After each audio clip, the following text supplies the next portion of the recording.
Good evening, good morning, good afternoon, wherever you are in the world, ladies and gents. It's the Elbow Time MotoGP podcast. Thanks for tuning in again. As always, joined by Keelin. How are you, mate? All right? Jim, absolutely great. Good to be back. And we are on the road to Le Mans. So, yeah, Yeah. everything's good. Looking forward to having a lot of stuff to talk about today. Yeah, bits and bobs. And yeah, Le Mans weekends.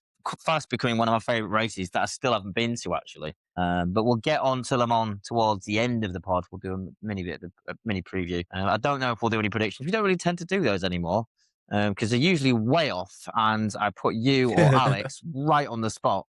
And it's just like, yeah. So we'll talk a bit about Le Mans towards the end, but I'm not sure about predictions. But we will talk about the news that broke last week, Keelan, about the ending of wildcards for MotoGP riders. What was your first take on this? Because when you really look at this release, this Dorna slash Liberty slash FIM press release, there's not really been an explanation, Keelan, has there? It's just come out like that. Yeah, it's very interesting because it's pretty much exactly as you've outlined, Jim. So, for those of you who somehow haven't heard, I'm assuming most of you have, but if you haven't, basically for the remainder of this season, or sorry, no, from 2027 onwards, I should say, wild cards are no more in MotoGPs. No more Danny Pedrosa, no more Lorenzo Savadori. Basically, none of your favorite sort of recurring themed riders are going to be appearing in Yeah. MotoGP anymore. And like you said, what was bizarre about this wasn't necessarily the announcement itself, but the lack of clarity around it more than anything, because there was no definitive explanation given for why. So we were kind of just left with this statement, and everybody was left batting it around, wondering, well, why are they doing this? What's going on? We haven't heard anything. And to be honest, it's just very strange with the timing and the lack of explanation.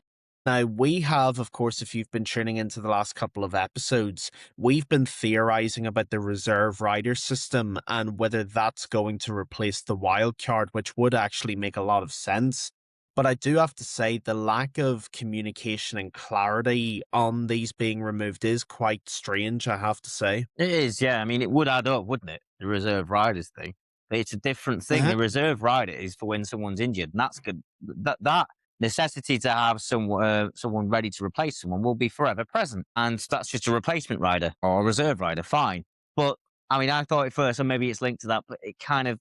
I don't know how it could be because a wild card is someone extra on top of the usual two riders for that team, isn't it? A wild card. That's what a wild. Yeah, so it's different from a reserve rider, isn't it? I guess. It could be. I mean, it's not even a Liberty decision. Actually, really, this everyone's so fast to blame Liberty and everything. I think everyone's still passionately angry about Phillip Island because that's a commercial decision. Yes, but not everything that therefore after is. Guys, I don't think we really know the ins and outs of this because we haven't heard a bloody explanation about it yet. Are you really going to miss Danny Pedrosa that much when he's finishing P8? Maybe. Are you going to miss Savadori and Michele Pirro finishing last? I don't think you are, personally. I think some people might be, but it's also an excuse to get annoyed at the sport's new ownership to a degree and immediately blame them, even if they've got a say in it. Might not have all the say in it. I think the only thing it's showing with it is when you're at trackside, it's one really noisy, fast bike going past per session to hear and see. You know, that's it. Like he's going to when you went to Mugello, you'd have Pirro would be racing or Misano. Pirro would be racing. It's an extra bike to look at and see go past and see someone who's an expert at that track. I get it. I missed that bit, but on TV, it's not going to really affect you. A wild card isn't going to. Okay, Pedrosa in what is it 2023 in Jerez was an exception. Maybe the year after as well when he did well on the KTM, didn't he? But other than that, it's not the biggest end of the world. The era of wildcards died quite a long time ago in terms of doing well, like really well, like challenging for the podium well. It was never as good as World Superbikes wildcards. They were the golden era with Hodgson Yeah. and Walker, and then obviously all the Japanese contingency, Yoshikawa, Ito, Mada. When they went to Sugo, they'd kick ass. GP and Grand Prix, it was never as good as what happened with Superbike wildcards, but it's still a bit of a shame in a lot of people's eyes. I get it. It'd be nice to hear an explanation, in other words, wouldn't it, Caleb?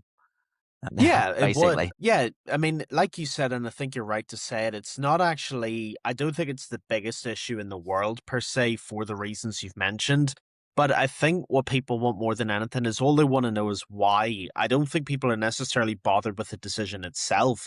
I think it's the lack of explanation of the decision that's the wider issue here. So, yeah, I think that's worth considering. Yeah, I'd like. It's not always the best thing to get an announcement and explanation. So let's just watch this space, I guess, with that, and watch this space with the reserve rider thing because I'm not.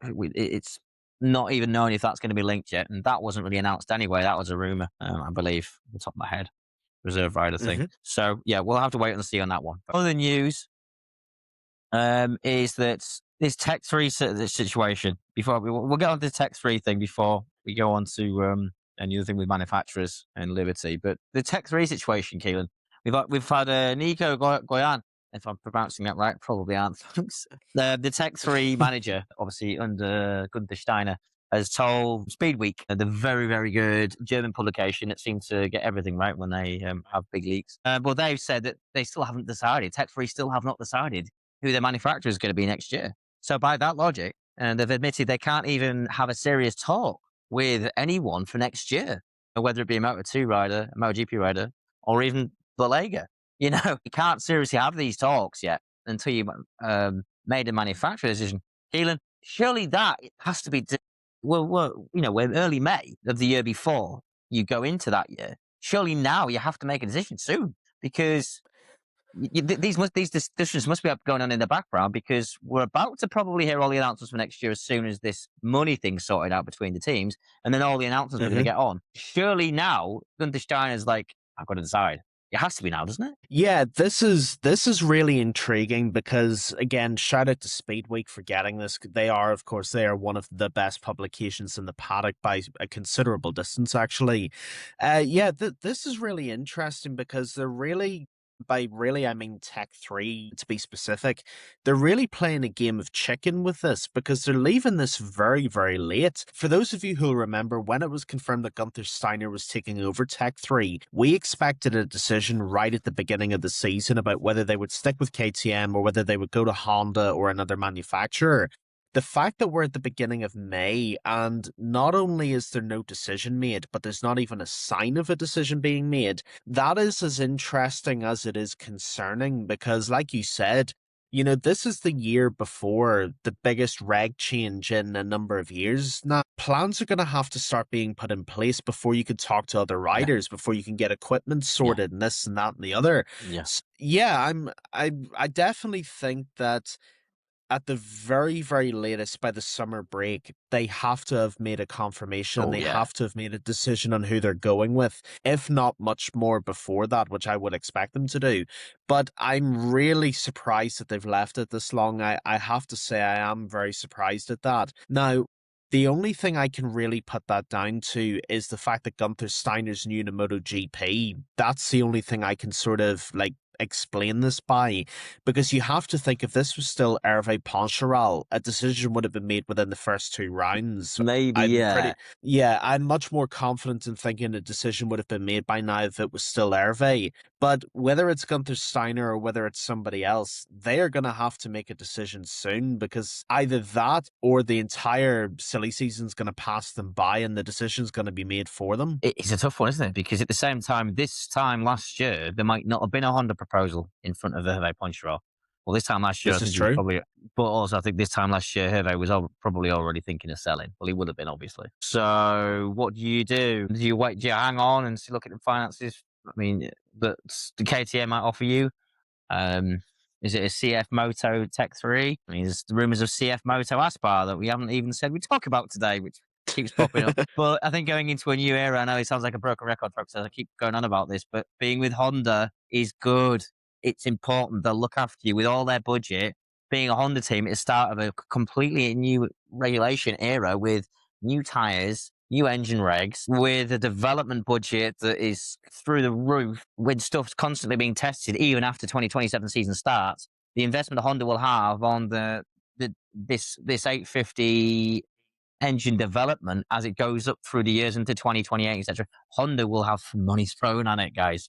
You don't forget the last time we had a new era like this, a new engine displacement rule regulation was 2012, at the start of 2012, and Honda weren't at the back, were they? So No, they were not. when a KTM have just been through all their financial troubles, I think Gunther's probably thinking maybe it's the right thing to do in terms of looking after the team. But then what do? We go back to then as a sport. I'm sure this isn't what he's thinking, but as a sport, we then go to 6 Hondas again and 6 Ducatis instead of having four, four, four, four, four throughout the manufacturers, apart from the 6 Ducatis. But which is a shame because obviously Ducati now still have 6 bikes, and then next year Honda would have 6 bikes, so it evens it out that way.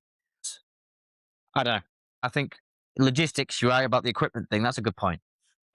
Because Tech 3 is based in France, and obviously KTM being an Austrian brand, the logistics are going to have to go back to how they were Yamaha. Everything comes from Japan now. So all of these decisions will have to be coming quite soon. What happens with the Red Bull sponsorship? That'll be pretty much gone to go to Honda. Yep. Unless there's other rumors you see on the internet about Red Bull going to Honda, back to Honda. Maybe not as a title sponsor, but back to Honda. Since obviously they left when Mark left, and they haven't come back to Honda since. So obviously to follow Fabio Quartararo and going down to a satellite team, it might make sense with Tech 3 Honda. So that all has to work itself out. That must be a financial marketing nightmare as we speak, even if it hasn't been decided on yet. Obviously, he's probably quite a good businessman. He's been in Formula One, so there's probably worse people to be handling this. Yeah, I hope there's a Netflix documentary already been filmed behind the scenes about MotoGP, and this is already part of it. That'd be really interesting for people who like that sort of thing. But yeah, I can't imagine it be. I don't think it'll be as late as what did you say? Summer break. I'd be gobsmacked if it's that late. I'd be gobsmacked. But announcement wise, maybe Keelin. But surely, in reality, it'd be signed and sealed way before then. Surely. Well, one would think that, because for all the reasons that we've just mentioned and more, it would pretty much have to have been signed by that point. But again, I'm really just shocked as much as anybody that it's dragging on this long. I really am quite surprised. It doesn't matter if you choose to go to Honda or stay with KTM. The fact the decision hasn't been made really does amaze me. Yeah, all in good time, I guess. Yeah, I do think he's a good leader, but he's obviously not really.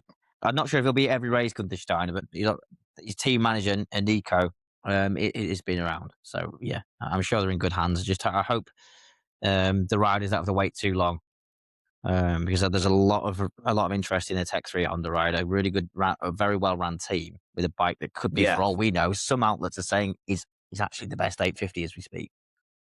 Rumored to be. I mean, we'll see. Moving on, Keelin. This war keeps going on. This important thing, this money thing. We must have done 6 pods about this in different ways about different things, but the same sort of base. This Liberty Concord agreement thing is holding every single 2027 announcement up. MotoGP must be annoyed because they love their socials. Who's going who next year? This is official. Blah blah blah blah. We're missing about 10 of them now, aren't we? I mean, this is holding all that up. What do you know so far in the last week about this money situation with Liberty? Yeah, so folks, if you've been following along with the pod, which of course we hope you have been, as Jim said, you will know this is a topic we've covered quite. This is sort of very well worn ground at this point. The Concord Agreement, all this kind of stuff. I want to give a shout out to Gavin Emmett because obviously he's the one who kicked this off originally before the season began. And I want to give a shout out to the race.com because this is their article that's kind of expanded upon what we put forward already. So basically, an article has come out about basically this rift in the paddock developing even further, and the story comes from the last round at Jerez. Now, if you're an in-depth MotoGP fan like us, you will probably know that every Friday night at the track, there's like a dinner party event for all the teams involved in the championship. Hornet bigwigs are there, FIM bigwigs are there. Basically, it's like a get-together for everybody at every round. They do this, blah, blah, blah, this and that. Is it every round? Is it every round? As far as I'm aware, yeah, every round, every right. Friday night, they have like a championship dinner for the team principals and the officials and all this sort of stuff. It's apparently very nice. That's basically what I've heard. Now, what makes this particular episode of Friday Night Dinner so interesting is that 3 of the teams refused to show up at the Jerez version. And those 3 teams are Aprilia, Yamaha, and KTM. Now, in case you're wondering what I'm talking about, allow me to explain. To give you the very rundown version, the way revenue sharing works in MotoGP is every team gets a block of revenue assigned to them by Liberty/Dorna in disguise, whatever title you want to give them. We call them Dorna still. Each team basically gets a block of revenue every single season that's like a set amount. Now, what the teams in the paddock want to do, Yamaha, Aprilia, and KTM, is they are leading the charge for more of a revenue sharing model like American sports, baseball, basketball, football, that kind of thing. And essentially, it's come out that Aprilia's team principal, Massimo Rivola, is heading the charge for a new revenue sharing split model. And it's being backed up by former Yamaha team principal Lynn Jarvis, who you might remember as one of the winningest team principals in MotoGP history. Yeah. Now, the reason this is interesting is, as you will know, NF1 operate on a revenue sharing model with Liberty Media, where essentially the better the championship does, the better the amount of revenue each team gets. So everybody's equally as invested in the success of the championship. What Massimo Rivola and Lynn Jarvis want to do is essentially transplant a similar model into MotoGP. So instead of each team getting a set block of revenue every season, they want a revenue sharing model for each season. So essentially, the more Liberty helps the championship grow, the more money each team gets every season. You can see why they want this, but the negotiations apparently have hit a snag with Liberty and all these other organizations that are involved. And it's actually this standoff that's preventing all these moves being announced and riders being confirmed and so on and so forth. Now, we know realistically, because everybody's developing an 850cc machine for 2027, we know Aprilia, Yamaha, and KTM are going to be involved. But what people are suggesting is that this is essentially a power play from these three teams to not show up and to put pressure on Liberty Media and Dorna to essentially concede to making a revenue sharing model. The reason we bring this up is we think it's very important that you keep along with this, because I don't anticipate a paddock lockout. I don't think that's going to happen, but this is the issue that is causing everything to grind to a halt. And it's very, very important that you understand what's going on behind the scenes, because if they can agree to this, it could be monumental and it could change the face of the sport. Yeah.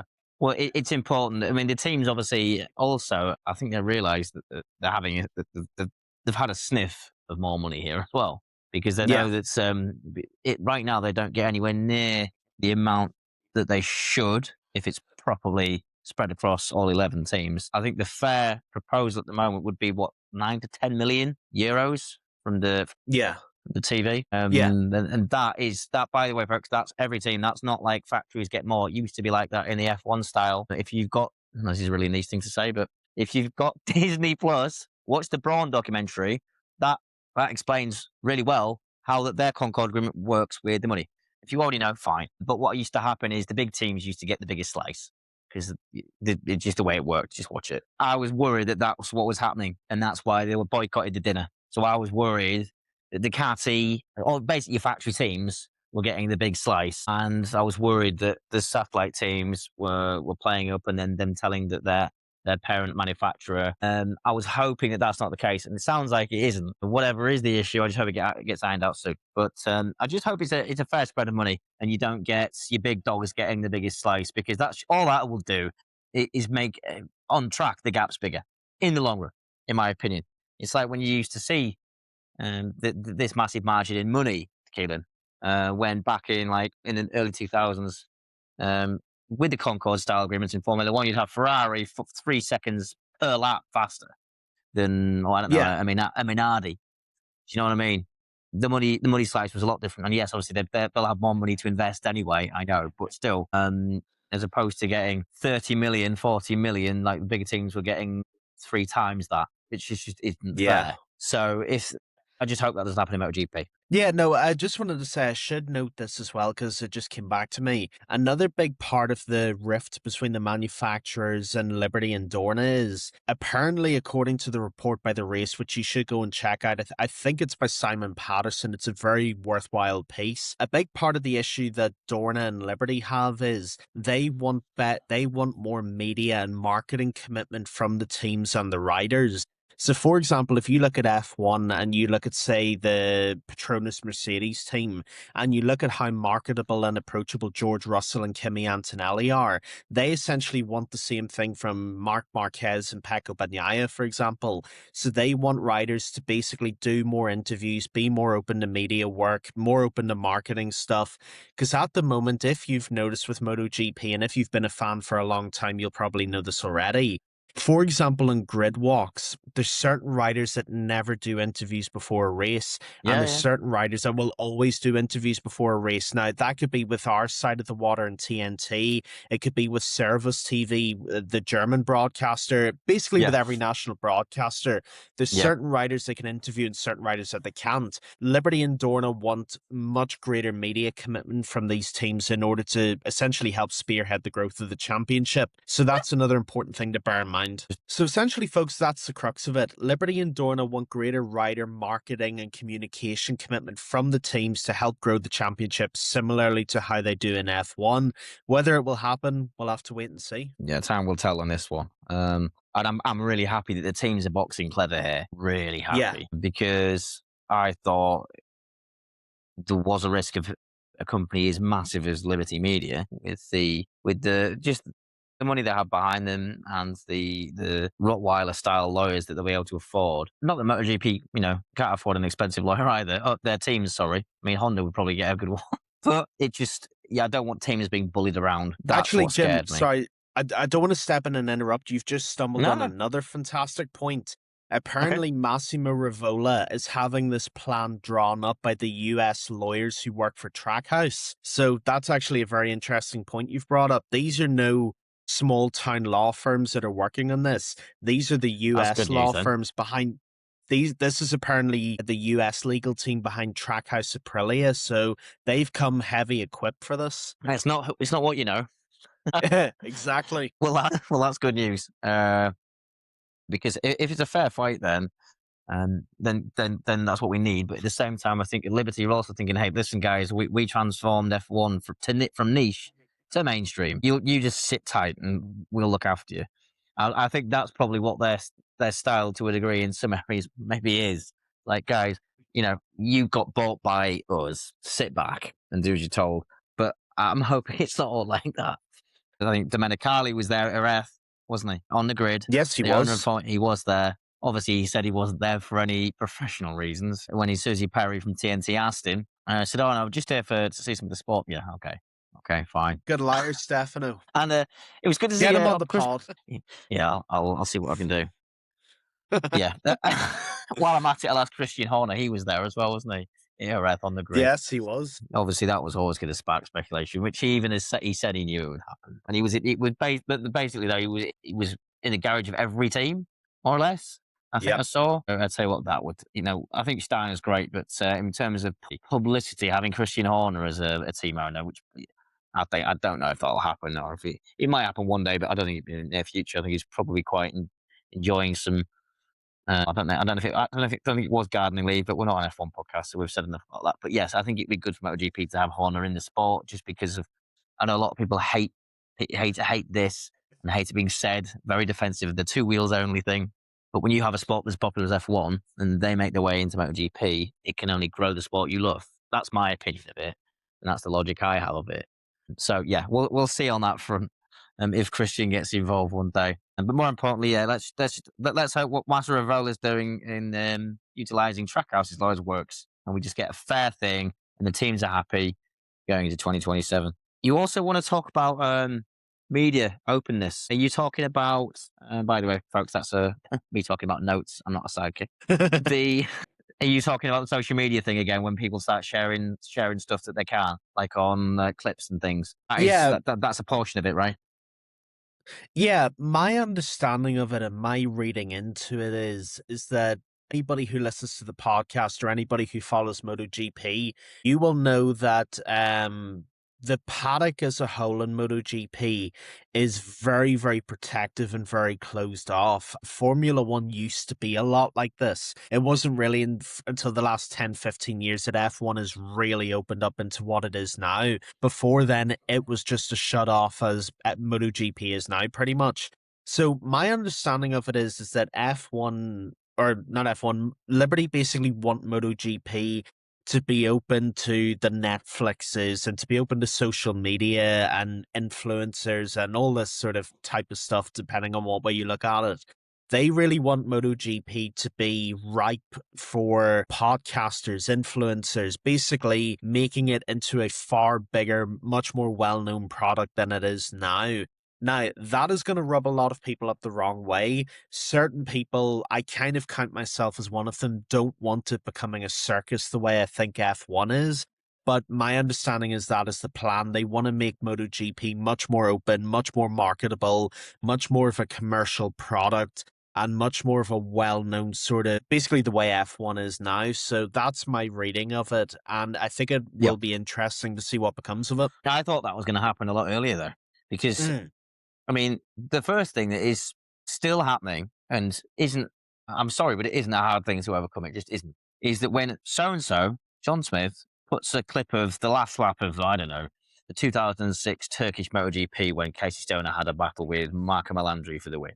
You put that on and hashtag MotoGP, hashtag Istanbul Park and that. If Dorners see it, Liberty Media see it, they still take it down a lot of the time. They do. I don't understand why. I really don't understand what on earth does that gain them. It is not someone watching back a whole race. It's not someone selling something.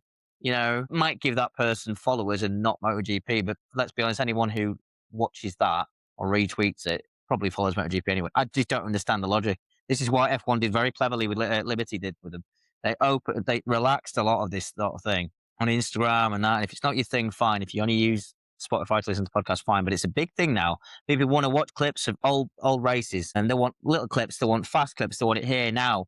I want to watch this, to watch that now. If you restrict all that to only the sport's official channels, you're restricting your viewership for expansion. And you're potentially, limiting people who go to races. And we've already lost free-to-air TV in most countries now for MotoGP, which has hurt the bike community who don't necessarily want to spend as much as the four-wheel community. So for MotoGP to have not relaxed that yet really, really annoys me. And I don't understand it. Not when your sport's trying to grow. I really don't get it.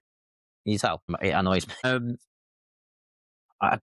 I think he's left now. But what was the commercial rights guy that worked for Dorna just before the Liberty thing was finalized? He came from NBA, didn't he?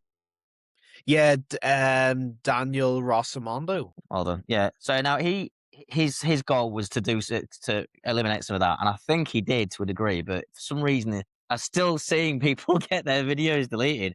Honestly, I don't get it. It doesn't gain anything.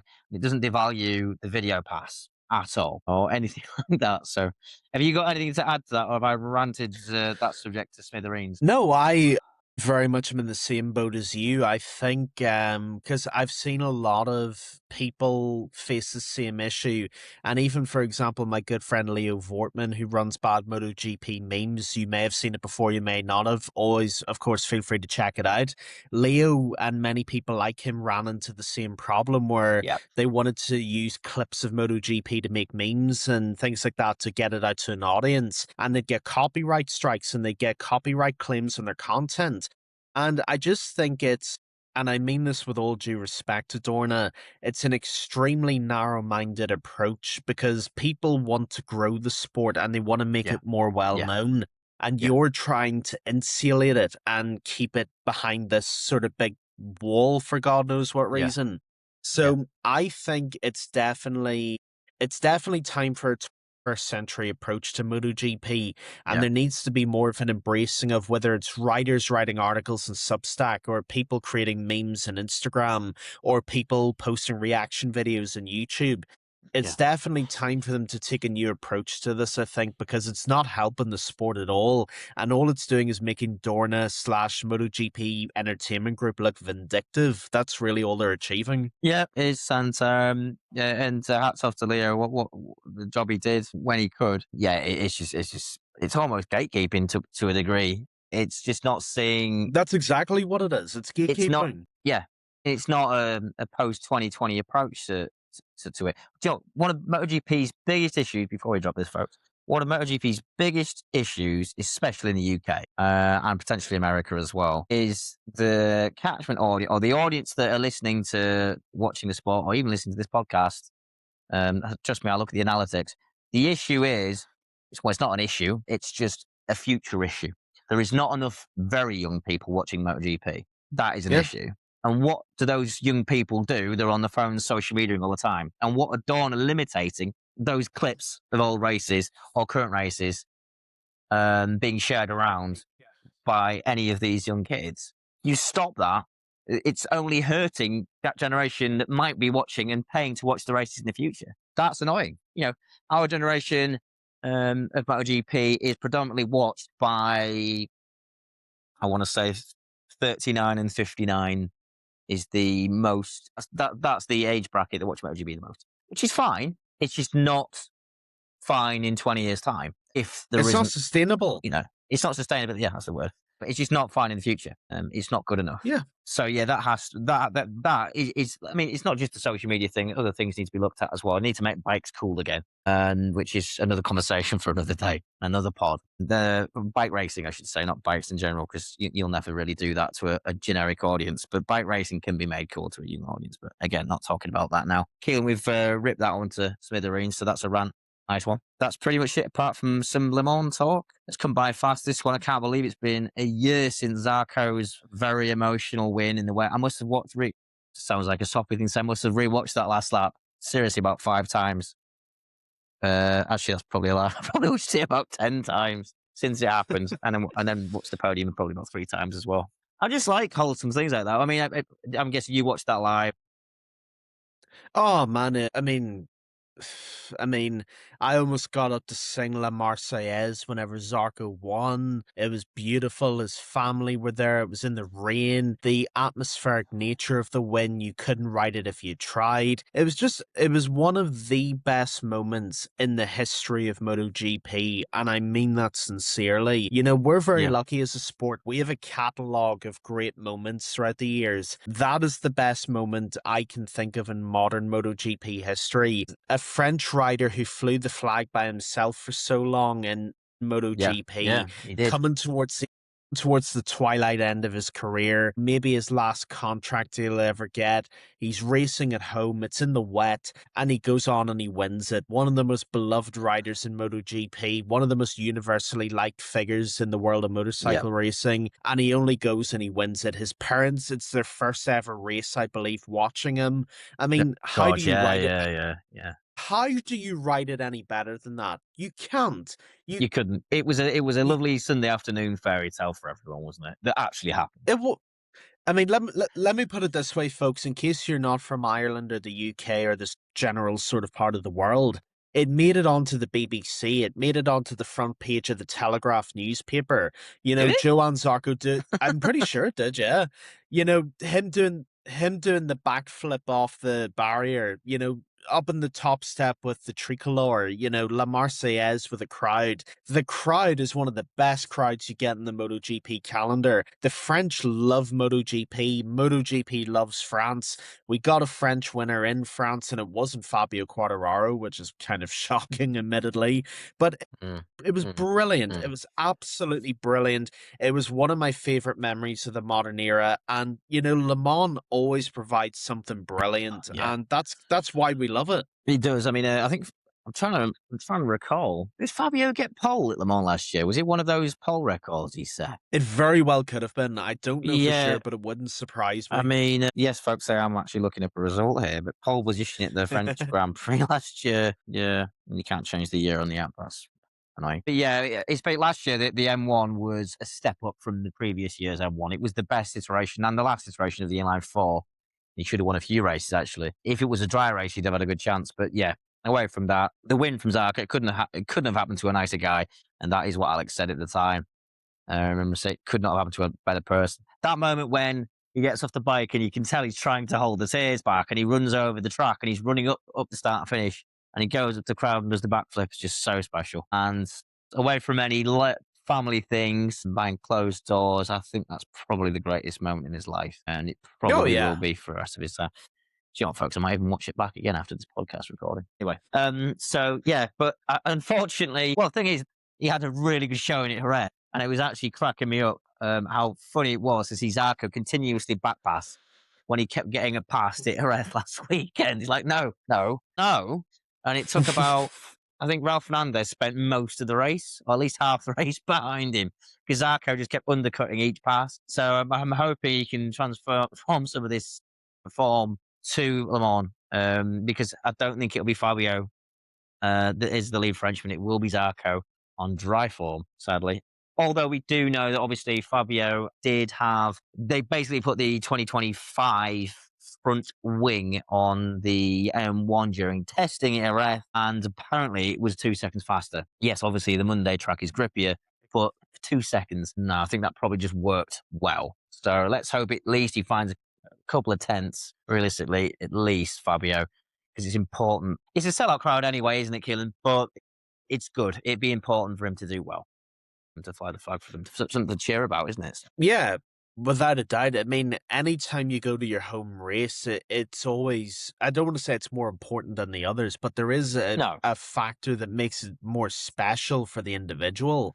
And I think if Fabio Quartararo could have a really strong showing in his home race, it could change his season, you know? We've seen it happen to riders before where maybe not necessarily their home round, but certainly a track that they love going to and they do well. It provides the spark that kicks their season off. And I can only hope it does that for Fabio because, you know, like we said, French fans, some of the best. Le Mans provides some of the best racing. If him and Johann Zarco can have a solid weekend, I mean, who knows what it does for them? Well, fingers crossed. Fingers crossed. I'm not sure if it would set the tone for the rest of the season. Every track, at least, for Fabio. We'll see.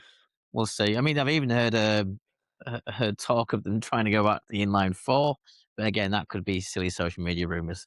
I mean, and then because what's the point in that if you're having a V4 next year? I think. I mean, you could just keep testing the V4 850 behind closed doors. I know, but I don't really. You're already about 5 rounds in almost now, so I don't really see the logic in going back to an inline four. Yes, you'd probably get better results to a degree, but the game's moved on again anyway from last year with all the other manufacturers. So interesting idea. It would be so funny if Yamaha show up in 2027 with an inline 4 850 and they say, for next "Ha, year, we got you all." Yeah, yeah. Well, I mean, for this year, bringing back last year's inline would look. It would no, they won't do it because it would be a marketing disaster for Yamaha. Oh yeah, Oh yeah, it would. yeah. You can't do that, can you? Surely you can't do that. Oh yeah, our new thing's not so great. Let's put the old one in. No, no, no. But yeah, so hope it's a good race this weekend, folks. It does look wet. The last time I checked, it looks like another wet weekend in Le Mans. So you never know what might happen. You might have a top rack win for all we know. But honestly, just watch out this weekend because if it is, it could sometimes flag to flag races can be quite boring. It can be quite spread out. But if Jerez sprint race is anything to go by, then just tune in anyway and enjoy the French GP. And yeah, I can't wait for it. That's pretty much everything this week, Keelin, I think. Think so, yeah. Yeah. No worries. Yeah. But yeah, I don't think any predictions are going to happen, folks. I haven't really thought that much into it, especially now it's going to be raining. And obviously, next week, I think Keelin will be with us, but I'm going to try and get someone else with us next week. So it just makes a bit for the French Grand Prix review and potentially Tuesday upload, not a Wednesday. We'll see where we are with the week. But Keelin, thanks for joining as always. My pleasure, as always. And we'll see you next week, folks. Thank you. Bye-bye. See ya.